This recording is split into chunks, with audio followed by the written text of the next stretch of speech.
Continuamos con Café entre Amigos y es momento de presentar a uno de los invitados de esta noche. Está con nosotros Edgardo Bouvier. ¿Cómo estás, Edgardo? Muy bien. Bueno, muy bien. Biodecodificador biológico arbolista.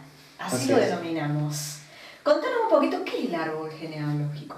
Bueno, el árbol genealógico podemos encontrar, sobre todo en la psicogenealogía del árbol, es el psiquismo del árbol. Podemos encontrar todos aquellos programas que se han ido dando, no solamente en nuestra historia, sino en la historia de nuestros padres, en la historia de nuestros abuelos, y las repercusiones que va a tener, por ejemplo, las hambrunas que tal vez puedan haber vivido nuestros abuelos en nuestro psiquismo al día de hoy. Bien. O sea, podemos tener una memoria de carencias y todo eso, que después nos cuesta mucho ganar dinero o disfrutarlo o conseguir ese dinero porque estamos en una fidelidad con las historias a veces de los abuelos. Bien. Entonces, por ahí si alguien no entendió, no solo heredamos la nariz, el pelo, el rostro. Claro, es una parte. Heredamos todo lo otro también, ¿no? Sí, y no todo lo que heredamos, vamos a decir así, es lo malo, heredamos lo bueno también. Pero bueno, mi trabajo como arbolista es poder sacar, no sé si lo malo, no me gusta plantearlo en esos términos, pero sí aquello que nos limita. Entonces mi trabajo como arbolista es facilitar en aquellos procesos en donde alguien se puede encontrar bloqueado por este tipo de memorias. Bien. Cuando decimos árbol, estamos hablando de los padres, los abuelos, los bisabuelos, ¿hasta dónde? No para, pero la exploración que habitualmente se hace es hasta los bisabuelos o quintas generaciones.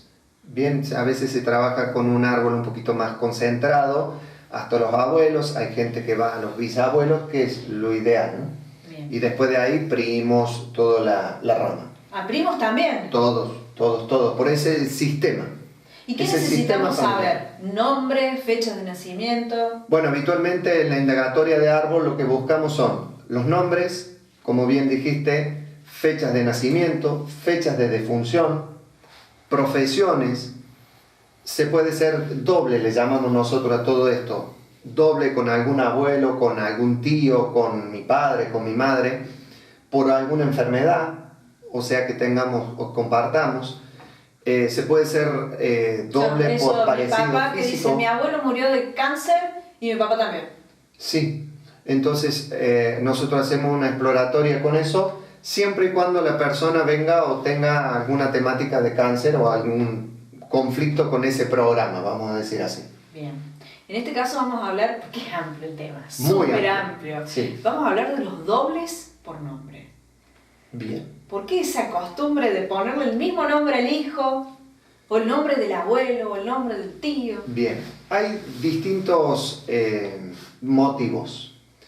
Vamos a decir así, nuestra mente es un 95%, 97% dicen algunos, por ciento inconsciente, o sea que solamente un 3% consciente. ¿Qué quiere decir eso? Que por lo que nosotros decimos que hacemos las cosas, habitualmente no tiene nada que ver, ¿bien? Sino que es nuestro inconsciente que nos manda a hacer eso.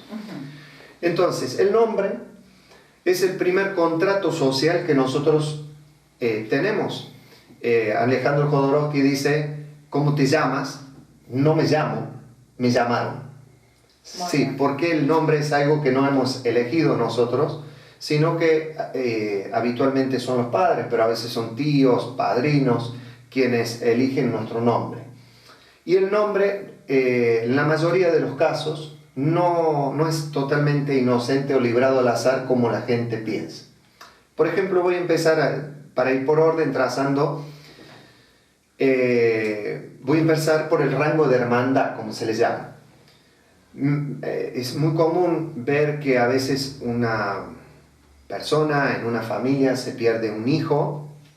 Vamos a suponer que este hijo se llama, no sé, Carlos, o se iba a llamar Carlos porque en realidad nunca llegó a aparecer porque la persona estaba embarazada, esa mujer de 3 meses, y por algún motivo abortó, lo perdió, lo que fuera. No llegó a término. No llegó a término, pero hay un gran dolor. Imagínate, en esa familia, creo que el dolor más fuerte que se puede experimentar a nivel familiar es la pérdida de un niño.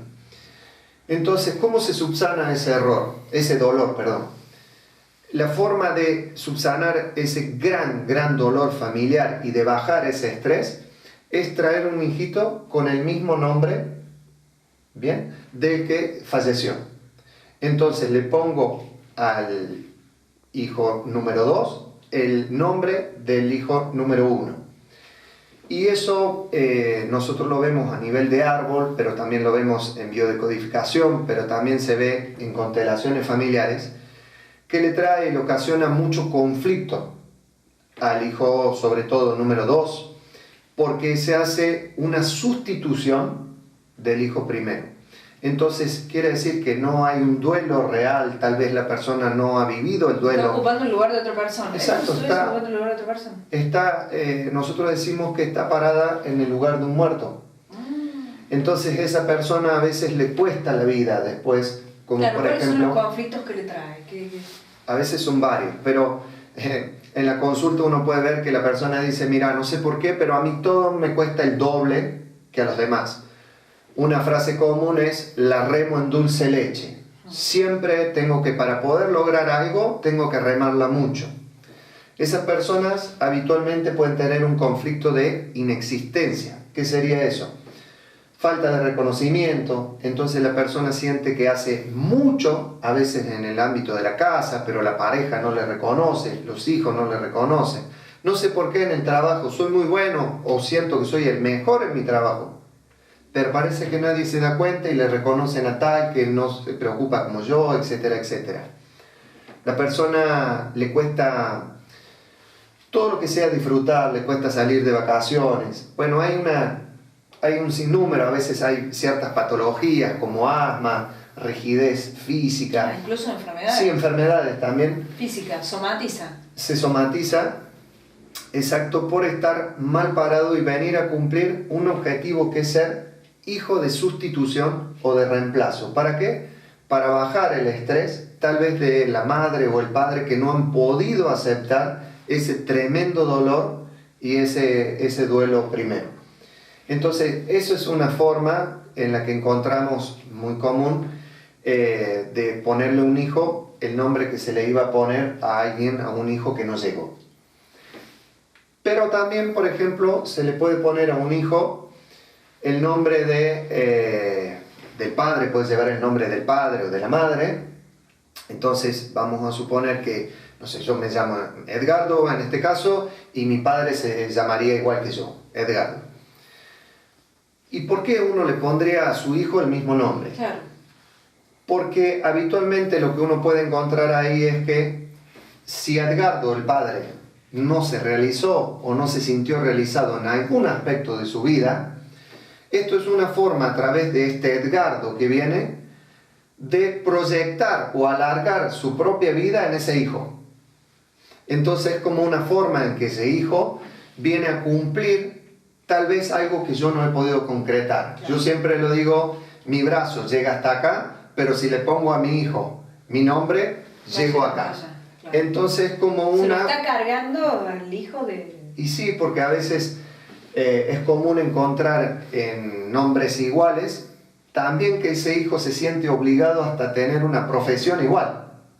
Si soy médico y me llamo como mi padre, siento que tengo que tener la profesión de mi padre. Es como si hubiese un mandato. Es un mandato. Mi padre es carpintero y se llama Jorge, yo soy Jorge y debo ser carpintero. Y después se generan también muchos conflictos a veces de identidad. ¿Por qué? Porque la misma sociedad a veces dice, vos qué Jorge tal sos, el viejo o el joven. Y a veces hay que tener en cuenta que hay 3, 4, 5 generaciones portando exactamente el mismo nombre, ya sea en primer lugar o en segundo lugar, con el mismo apellido. Entonces a veces se da toda una temática de un conflicto de identidad. Y eso es una temática común. Tengo muchos casos donde... Por ejemplo, es un caso que estoy pensando en este momento real, donde una mujer pierde a su padre. y está en un duelo muy fuerte porque, bueno, el padre es joven y ella se siente muy mal, tenía expectativa de que su padre viviera más y todo eso. Entonces, ¿qué es lo que hace? Ella tiene un hijo que le pone su nombre, pero masculinizado. Muy bien. Es como si ella se llama, no es el nombre, por eso lo voy a decir, como si ella se llamara María y le pone Mario a su hijo. Perfecto. ¿Bien? Sí.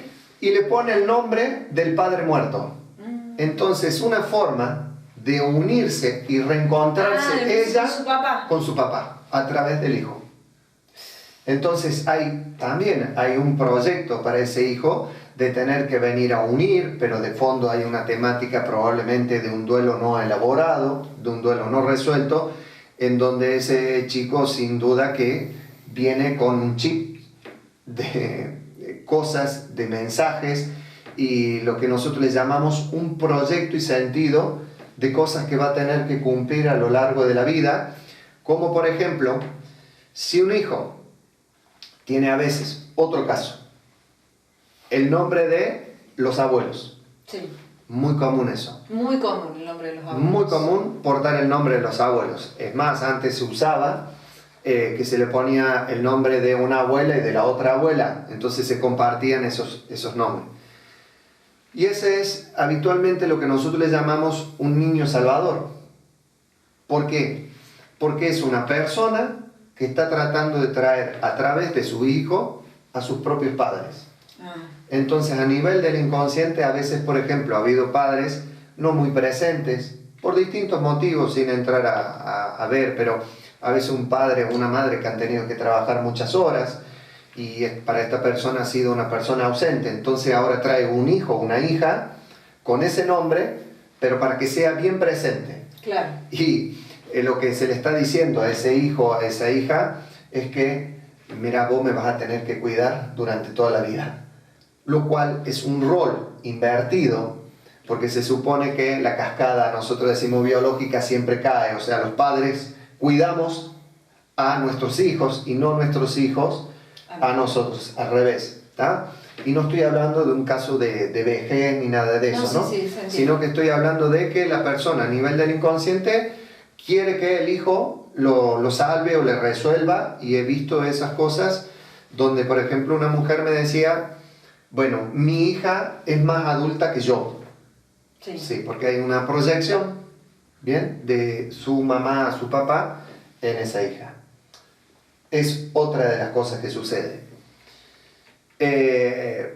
Bueno, una cosa que suele ser habitual también a nivel de nombres, que esto es un poquito más difícil de descubrir, porque como en todo árbol hay muchos secretos. Pero entonces he tenido un gran amor, qué sé yo, a los 16 años, bien, a los 15 años. Y a veces ese amor o no me fue correspondido, o fue un amor platónico, qué sé yo, fue un amor inalcanzable según mi parecer. Entonces le pongo a un hijo o a una hija el nombre de esa persona que fue mi gran amor, o esa persona que me hubiera gustado que estuviera conmigo o lo que fuera. Amor no resuelto. Exacto. También detrás de eso hay un duelo simbólico no hecho, porque a mí me hubiera gustado estar con esa pareja o lo que fuera. Entonces, lo que se le carga a ese hijo muchas veces es que después a ese hijo le cuesta conseguir parejas, le cuesta tener parejas, porque el mensaje que trae es: vengo a ser el novio de mi madre o la novia de mi padre. Y a nivel del inconsciente, esa chica o ese chico siente que tienen que estar para los padres. Claro, cumplir ese rol. Cumplir ese rol, y si buscan una pareja, van a buscar una pareja idéntica a su papá, a su mamá, de lo cual habitualmente van a fracasar, porque cuando se da eso, hay un padre que va a estar muy idealizado, y cualquier pareja va a estar muy por debajo de esa pareja, de esa persona. Entonces va a empezar a encontrarle mínimo ¿Nunca va a cumplir su defecto. expectativa? Nunca. Nunca, porque el padre está demasiado idealizado, o la madre, y bueno, son algunos de los conflictos que se puede llegar a ver a nivel de la pareja. ¿Qué pasa con los nombres parecidos? Bueno, con los nombres parecidos... No tiene que ser exactamente igual. No. Por ejemplo, hay nombres que pueden ser encubiertos. Si me llamo Analia, puede que le ponga una hija Ana. Sí. ¿Bien? Entonces, un complemento es un nombre que está encubierto. Me llamo María y le pongo a una hija Mariana. ¿Bien? Entonces, en eso también a nivel del inconsciente, a veces mi inconsciente dice no le voy a poner mi nombre, pero mi inconsciente dice sí le voy a poner mi nombre y le pongo un nombre muy parecido o que sonoramente suena casi igual. Entonces también es la misma temática esta de la que ya hablaba antes, ¿no? Hay nombres también encubiertos en el sentido de le pongo a una hija Jorgelina porque en realidad esperaba un Jorge. Sí, muy común también. ¿Bien? Muy común. Entonces, para nosotros es poder ver todo eso y la finalidad y el sentido es que esto no es irreversible, sino que a partir de poder tomar de conciencia de todo esto se puede modificar. ¿Por qué? Porque me ha pasado muchas veces, por ejemplo, de ver a nivel de la biodescodificación, más vale, que viene una mujer con muchos dolores menstruales. ¿Ah? ¿Desde cuándo? Desde toda la vida. Entonces, cuando uno ya tiene una cierta experiencia sobre árbol, sobre todo, y puede ver esto, mi primer pregunta con esta chica fue, bueno, contame, ¿qué pretendía tu mamá o tu papá si te pretendían varón o mujer? No, dice, no me diga Edgardo que viene por ese lado, porque es el drama de mi vida eso. No, quería varón. En mi casa me quería varón. Entonces ella cada vez que tiene una menstruación es un dolor enorme al punto de llegar a desmayarse muchas veces de eso, porque la menstruación es la confirmación de que soy mujer. ¿Bien? Entonces esa pretensión a veces uno lo puede ver en cortes de pelo, a veces esa pretensión se puede ver en un carácter... ¿En cortes de pelo? Sí. Hay personas que en su corte de pelo bien cortito o masculina, no quiere decir que porque la persona tenga el pelo corto sea una persona masculina, sin irse a los extremos, ¿no? Sí. Pero hay que ver siempre en particular la historia de la persona, por eso hay que trabajar con su árbol. No para todos los casos es igual. Sí, ¿bien? Son casos individuales, todos casos individuales. Siempre cada caso es individual. Bien. ¿Por qué? Por ejemplo, a veces a un hijo se le pone un nombre, a uno le suena muy bien, un nombre como Ángel, Rafael, Ramón, Miguel, Daniel, Joel, y las terminaciones en él para nosotros tienen que ver con lo que son arcángeles. Bien. Entonces, a nivel del inconsciente es muy probable que haya temáticas de muertes antes de ese niño. Por eso a la persona le suena tan lindo ponerle Ángel, Rafael, Miguel, ni te cuento Miguel Ángel. Es muy probable que haya algo de eso detrás. Pero a veces hay excepciones a esa regla, como por ejemplo que mi abuelo se llamaba Miguel, entonces no es que me llamo Miguel porque hubo un muerto antes, sino me llamo Miguel porque el abuelo, porque mi padre se llama Miguel. Entonces, por eso digo, no se puede generalizar. Cada caso es diferente. Exacto, cada caso es diferente. Pero sí uno muchas veces a través de los nombres puede empezar a ver cuál es el proyecto escondido de los padres, que ese proyecto es netamente inconsciente que nos lo dan. Sí. No hay ninguna culpa en todo esto ni nada, sino que es una necesidad a veces no cubierta de los padres. Casos que, por ejemplo, se suelen ver en la consulta son cuando la persona se llama Dorita, Teresita, no Teresa, no Dora, sino Dorita, Teresita, Margarita, o sea, son como diminutivos. Y hay una pretensión que muchas veces eso se puede ver hasta a nivel corporal, porque esas personas a veces desarrollan un cuerpo flaquito, chiquito, como si fueran niños. Y hay una pretensión en esos padres de que esas personas se queden niñas para toda la vida. Que no crezcan. Que no crezcan. ¿Por qué? porque habitualmente esos padres han vivido una historia fuertísima de abandono arriba. Entonces, una forma a nivel del inconsciente de asegurarse que sus hijos no se van a ir, no lo van a abandonar alguna vez, es poniéndole un nombre de eso, entonces lo dejan de alguna manera chiquitos. Y esas personas después tienden a disminuir todo, entonces hablan en términos también mi manito, chiquitita, hermosita. Son chiquitos físicamente. En muchos casos sí, en otros no, pero en el lenguaje sí, o en la conducta y en la acción sí. Entonces, por eso la importancia de poder ver los nombres. La otra vez en un seminario decir, mira, si no te llamas así, no le pongas el diminutivo. Y dice, yo hablo todo de esa forma, todo en diminutivo, todo. Bien, entonces sacale ese diminutivo que no es tu nombre en realidad, sino que es una extensión que la persona le puso o la familia le puso, para poder empezar a conectar con su parte adulta y no con esa niña. Muy bien. Lo importante es que todo se puede revertir, Edgardo. Sí, todo se puede revertir. Sí, todo se puede revertir. Primero hay que conocer, digamos, de dónde viene, o las posibles causas, ¿no? Después se hace una indagatoria de todo eso, se averigua a nivel de la familia, cuáles eran las pretensiones de los padres, por qué le pusieron ese nombre. Mira, casos típicos. No sé si sabías que cuando Francisco es designado como papa, el nombre Francisco tuvo un salto enorme en la Argentina. ¿Y eso por qué? Porque hay mucha gente católica que a modo de agasajar o a modo de homenaje o a modo de decir yo soy católico y estoy con el Papa, le pone a su hijo el nombre Francisco, pero a veces también es el nombre de un famoso. Entonces, Lionel, claro, se llenó de Lionel. Hubo una generación que eran todos Diego. Eran todos Diego Armando. Claro. Bien, entonces en ese nombre también hay implícito algo. Y muchas veces, imagínate que en un nombre Lionel ya le están diciendo al chico hasta a qué se tiene que dedicar, muy probablemente.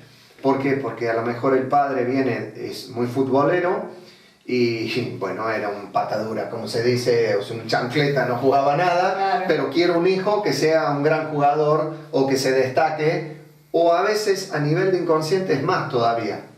Quiero que me salve a nivel económico. ¿Tá? Entonces ese hijo está obligado a tener que ir a jugar al fútbol aunque no le guste o no le agrade para nada. Para cumplir. Para cumplir, pero si quiero ser reconocido de alguna manera por mi padre, debo jugar al fútbol y encima hacerlo muy bien. Entonces imagínate el peso que esa persona carga tiene. Ese chico. Sí, porque a veces su programa le dice tengo que triunfar, tengo que ser un gran deportista. Pero a nivel emocional, nada que ver, él quiere hacer otra cosa totalmente distinta, quiere dedicarse al arte, quiere dedicarse no sé a qué cosa. Pero imagínate ese padre que lo viene pensando durante no sé cuántos años como futbolista. ¿Cómo le dice que no quiero jugar más al fútbol? Y si le digo que no quiero jugar al fútbol, mi padre me va a seguir queriendo, me va a seguir valorando, me va a seguir respetando, etcétera, etcétera. Entonces, nosotros siempre tenemos una fidelidad muy fuerte con nuestros padres en donde necesitamos ser reconocidos. Y vamos a tratar de todas las maneras posibles, hacer cosas para obtener ese reconocimiento. Y a veces obtener ese reconocimiento implica que me desconozca a mí mismo totalmente, en lo que me gusta, en lo que quisiera hacer, a veces hasta con la persona que me debería o que me gustaría casarme, porque parece que hoy no viviríamos eso, pero no, lo veo todavía hoy. Claro, sí, que es a nivel inconsciente. Es a nivel del inconsciente, sí. Los que estén interesados, me imagino que habrá un montón de gente del otro lado que está pensando cómo se llamaba mi papá, mi abuelo y por qué me llamo así, y todo lo que tengan la duda. ¿Qué tienen que hacer, Edgardo? ¿A dónde se comunican con vos, urgente? Sí, se pueden comunicar conmigo. Hemos hecho unas publicaciones, siempre hacemos publicaciones a través de Facebook porque nos gusta mostrar lo que hacemos. Entonces hay gente que nos han hecho preguntas a raíz de todo eso, ha suscitado mucho interés. pero si no, asistir a la consulta en Centro Ser, en donde, bueno, va a ser más que bien recibida y, como te decía antes, para mí el objetivo de ver todo esto es bajar el estrés inconsciente para que la persona pueda empezar a conectar con su propia necesidad, o sea, con su sacando propio todas ser. esas cargas anteriores, ¿no? Sí, el chip con el cual venimos, que nosotros llamamos proyecto y sentido. Bien, no ¿Cuál nos es va a reprogramarnos. el guión de vida que traemos? Exacto, es desprogramarnos para poder vivir más con nuestros valores, con nuestras necesidades, con nuestros gustos, etc. Bueno, muchas gracias, Edgar. Ha No, sido a un placer, ustedes. súper interesante. Hay Bueno, mucho para hablar. muchas Próximamente continuamos. Dale, gracias a usted. Continuamos con más Café Entre Amigos después de